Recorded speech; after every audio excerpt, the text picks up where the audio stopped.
Good morning, everybody. My name is Bonnie Server. I'm a program director here at Spokes of Hope, and today we're here for some training on cultural competency. And in front of you, you have a handout. It contains a lot of the concepts that we're going to go over in this training. So, that said, let's get started. How many of you in this room have a relative or know someone from another country? I do see a lot of hands in the air, which is great. So basically, we've all experienced some exposure to people from other countries or, relatives in our own family and visitors to the U.S. So basically what we want to look at is cultural diversity. That's what that is. People coming in from everywhere, that's cultural diversity. What we're going to do is learn what it means to be culturally competent and how to use simple cues to make connections with our clients. So let's get started. What is cultural competency? Cultural competency, simply stated, is a defined set of values and principles and demonstrated behaviors that enable people to work effectively cross-culturally. According to Georgetown University, to be culturally competent, a person must have the capacity to value diversity, conduct a self-assessment, manage the dynamics of difference, acquire and institutionalize cultural knowledge, and adapt to diversity and the cultural context of the communities we serve. So let's get into a few statistics. Let's see what the breadth of immigration in the U.S. is today, so we can get a sense of how many people out there are different than us or come from a different culture. At this point, the United States hit a record high of 42.1 million in the second quarter of this year alone. The number of immigrants rose 1.7 million since the same time last year. And immigrants currently comprise 13.3% of the nation's total population, reaching the highest level in the nation in 105 years. That's pretty significant. So as we work with our clients at SNA, we need to keep these things in mind, that there are a lot of people out there and a lot of different cultures. So, it's no wonder that we need to, kind of hone our cultural competency skills. So, that said, I'd like to get into and try a little bit of a self-assessment exercise. And we're going to focus on a particular culture that SNA clients will be, it's the Vietnamese. And so I want to know, what do you know about the Vietnamese culture in the U.S.? Well, some of you have mentioned the war. That's true. The war in Vietnam is very significant to this country.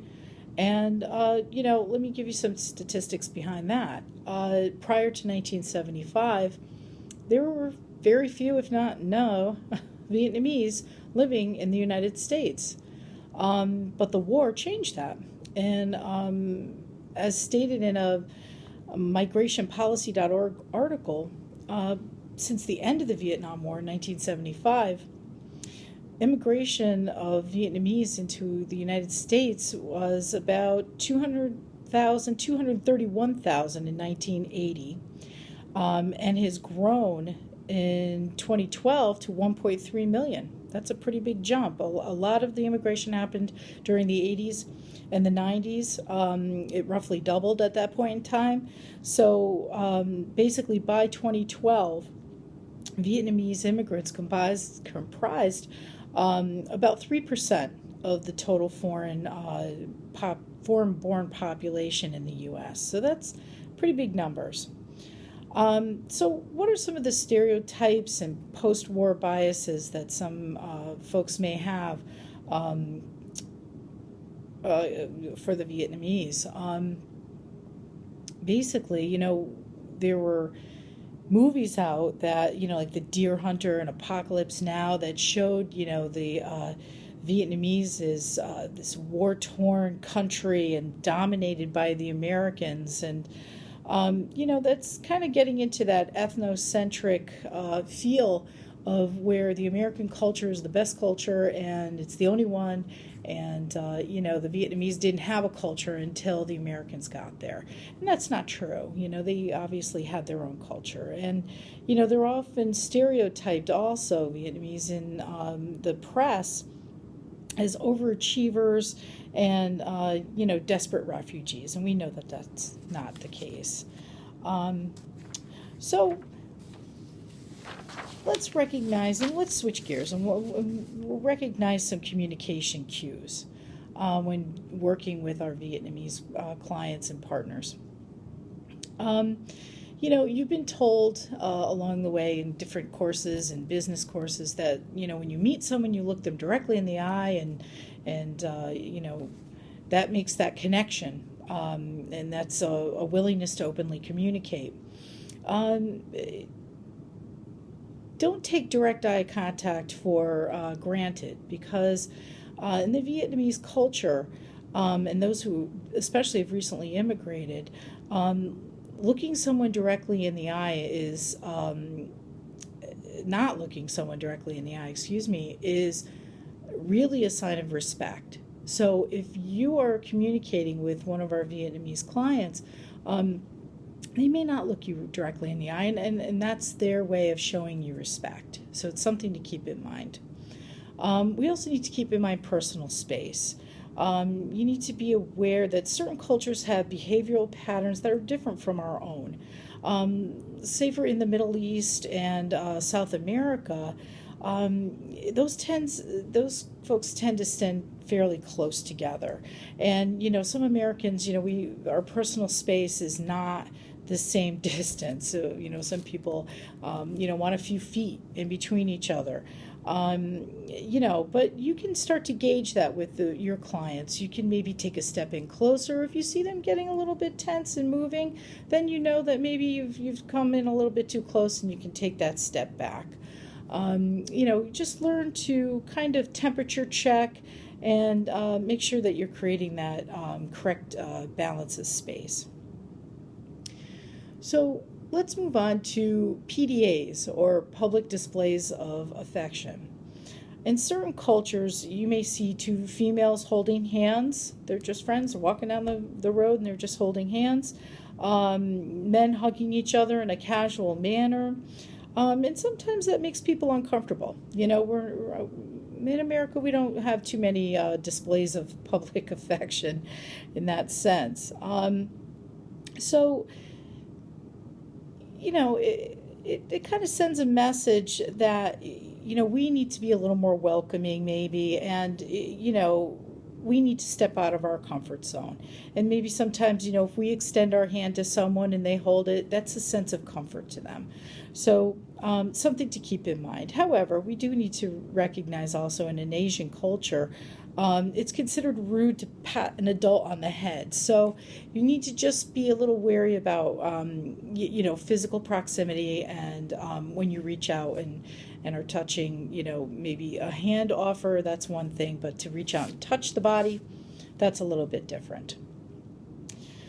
So let's transition to time and space. Speed to answer. In the United States, we take pride in our speed. We're always on the go. Something's always going on. And, we also prize like fast service. Think of any fast food place you've gone through. You drive up, you get your burger, and you're off. In other cultures, that's not quite the case. They don't react as quickly, and you need to keep that in mind, especially during conversations. If the S&E participant, is taking their time to respond to you, that may be their norm. They may not, be so quick to answer and move. They're probably just thinking before they speak, and that's part of the way that they make sure that they're, expressing their wishes and concerns and wants and needs to you.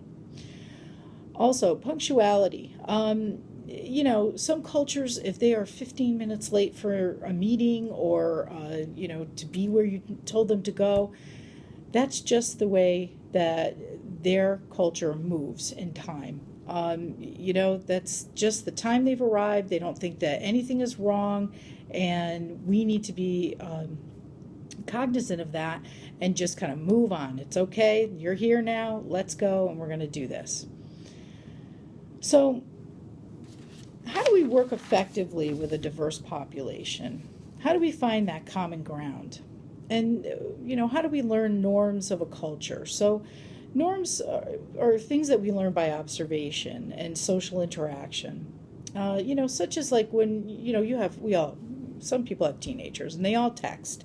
So, when we tell a teenager at the dinner table to put down the phone and stop texting, we are teaching a norm. We're telling them it's not appropriate to text at the table. So basically, norms guide you in the proper way in which to behave in a social situation.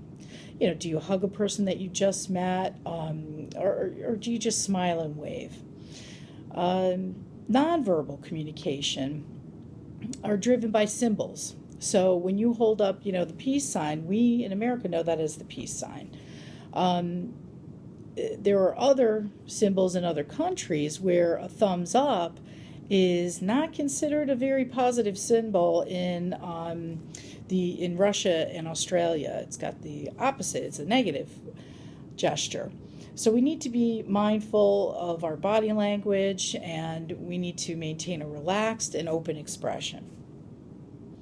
Also, during conversations with the SNA participants, we need to make sure that we can gauge if they're in discomfort at all, and stop what we're doing, ask them if they're okay, see if there's anything you can do to change what you're doing that's making them uncomfortable, and, causing them concern. So another way to try and find some common ground are cultural universals. These are things that people have in common in all cultures, such as we all have a language we speak, we all eat food, we all need water, we all breathe the air. So we need to find that common ground. So sometimes cultural universals can help with that, and humor is a good way of doing that. Everyone loves a good joke, and, it releases tension, and it creates a sense of unity between people. A hearty laugh releases that tension, and kind of gets everyone on an even playing field. So even though humor is a cultural universal, we just need to be a little bit careful about it, because sometimes something that's funny to us isn't funny to someone else. So we just need to keep it light and be aware of what it is we think is funny. So use that humor judiciously. I can't talk today. So let's talk about some of our personal experiences of bias. We don't want to be considered ethnocentric, which would be, as earlier in the conversation I said, where, America is the best culture and it's the only culture and everyone needs to be the way we are. We need to think of others and keep our biases to ourselves, and try and think of personal experiences of our own where we were in a situation where we were in another culture, another area, and we were kind of out of our element. So I'd like to share one of my own. I was in Italy recently, and we were taking public transportation, and one of the porters came up to us and wanted to take our bags, and we didn't know who he was. We thought, this guy's trying to take our bags, and he kept pointing to his shirt. He had a logo on his shirt that was from the train company. We were like, oh, he works for the train. So he grabbed our bags and he put them on the train before we could really even say much to him. And, in the end, he wanted a tip. And we were like, oh, all right, so we gave him $1 euro, and he shook his head. He was actually disgusted because we had given him $1. We were like, what, So we were like, oh my gosh, are we being cheap or something? And so we ended up giving a $5 or actually €5 note. And he was satisfied with that. And, I like to say that, maybe in America we would have thought, oh gosh, we're getting shook down, for more money. But really in Italy, I think he was just doing business. That was just the way it was. And we laughed about it and, went on our way, and we, had a great time, and it's a great story. And actually it taught me a lot about other cultures, that something to them is just everyday business, and something to me, I was just like, oh my goodness, what's going on? So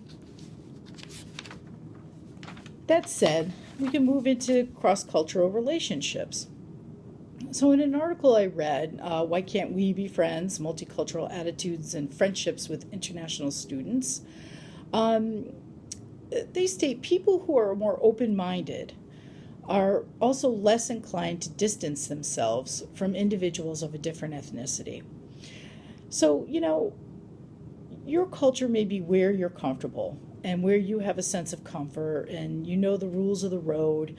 But to a person coming into your world, understanding their struggles and they trying to assimilate and lending that helping hand is not only welcome, but it goes miles in a lasting relationship.